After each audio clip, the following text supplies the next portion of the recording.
Good Monday, everyone, and welcome to this edition of Conversations Daily News. I'm your host, Cyrus Webb. Glad you all could join us once again. Well, it's a brand new day, it's a brand new week, and it's the last day of the month of May. Many of you guys have the day off. We're working here on Conversations. We, of course, have your news headlines coming up. We have the Truth of the Day with Mary Ellen Ciganovich, and in today's Entertainment Spotlight, you're being part of my conversation with meteorologist Jonathan Porter from AccuWeather, talking about the weather we may need to be on the lookout for as we're heading into the summer. Enjoy today's broadcast. For Conversations Daily News, I'm Cyrus Webb with your Monday headlines. In international news, the Associated Press says Netanyahu could lose prime minister job as rivals attempt to join forces. A former ally of Prime Minister Benjamin Netanyahu on Sunday said he would seek to form a coalition government with the Israeli leader's opponents, taking a major step toward ending the rule of the longtime premier. The dramatic announcement by the leader of the small hardline Yemeni party set the stage for a series of steps that could push Netanyahu and his prominent party into the opposition in the coming week. The Yemeni leader and his partners still face some obstacles. The sides appear to be serious about reaching a deal and ending the deadlock that has plunged the country into 4 elections in the past 2 years. The pair have until Wednesday to complete a deal in which each is expected to serve 2 years as prime minister in a rotation deal, with the Yemeni leader holding the job first. The Yemeni leader, a former top aide to Netanyahu, who has held senior cabinet posts, shares the prime minister's hardline ideology. He is a former leader of the West Bank settlement movement and heads a small party whose base includes religious and nationalist Jews. Yet he has had a strained and complicated relationship with his one-time mentor due to personal differences. If the Yemeni leader and his partners could wrap up a deal, it would end, at least for the time being, the record-setting tenure of Netanyahu, the most prominent figure in Israeli politics of the past 3 decades. Netanyahu has served as prime minister for the past 12 years and also held an earlier term in the late 1990s. In his own televised statement, Netanyahu accused the Yemeni leader of betraying the Israeli right wing and urged nationalist politicians not to join what he called a leftist government. A government like this is a danger to the security of Israel and is also a danger to the future of the state, he said. In national news, Texas GOP's new voting restrictions on verge of approval. Republicans in the state Senate muscled one of the most restrictive new voting laws in the U.S. to the cuffs of the governor's desk early Sunday, approving fewer ways to cast a ballot and more criminal penalties after rushing the bill to the floor in the middle of the night. The sweeping measure, known as Senate Bill 7, passed along party lines around 6 a.m. on Sunday morning after 8 hours of questioning by Democrats, who have virtually no path to stop it from becoming law. In more national news, White House gives GOP 1 week to reach deal on infrastructure. Transportation Secretary Pete Buttigieg said Sunday time is running short for a bipartisan deal on infrastructure, indicating that President Joe Biden will look to act without Republican support if there is no consensus when Congress returns from its Memorial Day break. By the time that they return, which is June 7th, just a week from tomorrow, we need a clear direction, Buttigieg said on Sunday. The president keeps saying inaction is not an option and time is not unlimited here.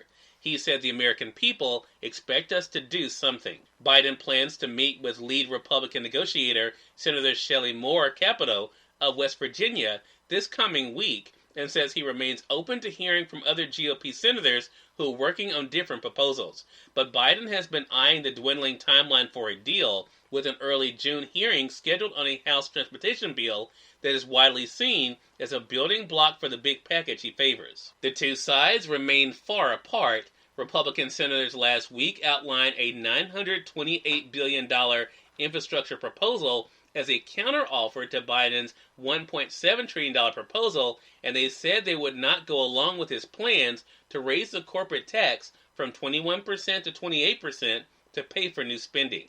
Republicans want to shift unspent COVID-19 relief dollars to help cover the cost, a non-starter for many Democrats, and a proposal that Biden is finding unworkable, a White House advisor told the Associated Press. And finally, in entertainment news, fueling box office rebound, Quiet Place opens with $58.5 million. Movie-going increasingly looks like it didn't die during the pandemic, it just went into hibernation. The thriller sequel A Quiet Place Part 2 opened over the Memorial Day weekend to a pandemic best $48.4 million, according to studio estimates on Sunday. Including the holiday today, the studio forecast the film will gross $58.5 million in North America. It added another $22 million in ticket sales overseas. Cyrus Webb, Conversations Daily News. It's now time for a brand new Truth of the Day with Mary Ellen Ciganovich. Mary Ellen, take it away. Hi, this is Mary Ellen with your Truth of the Day. Be the change you wish to see in the world. At times, you encounter trials in your life that make you feel hopeless. You think creatively, persevering to make a difference, only to come up with the same result.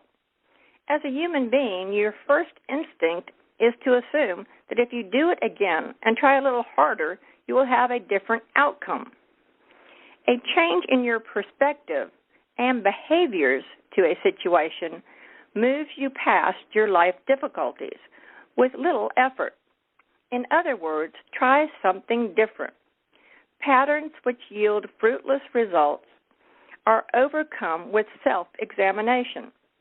It takes bravery and courage to question your choices and change them as you use innovative new ideas.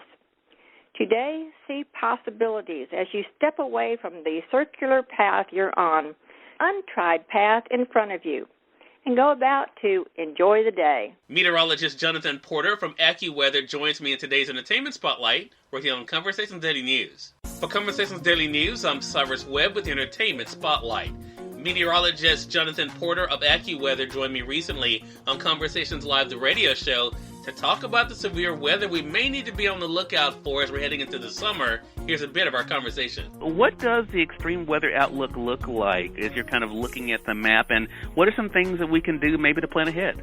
Well, there's a couple of different things that we're going to be monitoring this summer. Obviously, as you mentioned, the heat and humidity, always a factor. That's one of the key reasons that AccuWeather provides the AccuWeather Real Feel temperature. That's how it really feels outside, and we break that down for what's happening in the sun, directly in the sunshine, and then also in the shade right in our mobile app, so it's easy for you to decide when you need to take breaks from outdoor activities, all those great summertime outdoor activities, and when you might have rain, that's a factor. So our tools are very important from that planning perspective. But as you mentioned, from a severe weather perspective, we're looking at two things, the hurricane season and the wildfire season here as we make our way through the next couple of months. And after, especially for your listeners in the South, from the perspective of the hurricane season, we had a major impact last year with over 30 named storms. That was an all-time record. Cyrus, we ran out of names on the usual listing of names and had to go to the Greek alphabet. There were 12 direct U.S. impacts, many people negatively impacted last year. Now, we don't think it's going to be as active as last year, but we're still anticipating above normal in terms of hurricane activity, 16 to 20 named storms, 7 to 10 of which can become hurricanes, and perhaps 3 to 5 direct U.S. impacts. So the atmosphere and ocean parameters and all of our expertise here at AccuWeather, when we look at this months out in advance, the signs are there for yet again another very active hurricane season. So we want people to be prepared. Cyrus Webb, Conversations Daily News. We thank you all for tuning in to this edition of Conversations Daily News. Prepare to guys on tomorrow for your news, Truth of the Day with Mary Ellen Ciganovich, and we're saying hello to June. Until then, I'm your host, Cyrus Webb, saying as always, enjoy your day, enjoy your life, enjoy your world. Thank you all for choosing Conversations Daily News today. Let's make today amazing. Take care.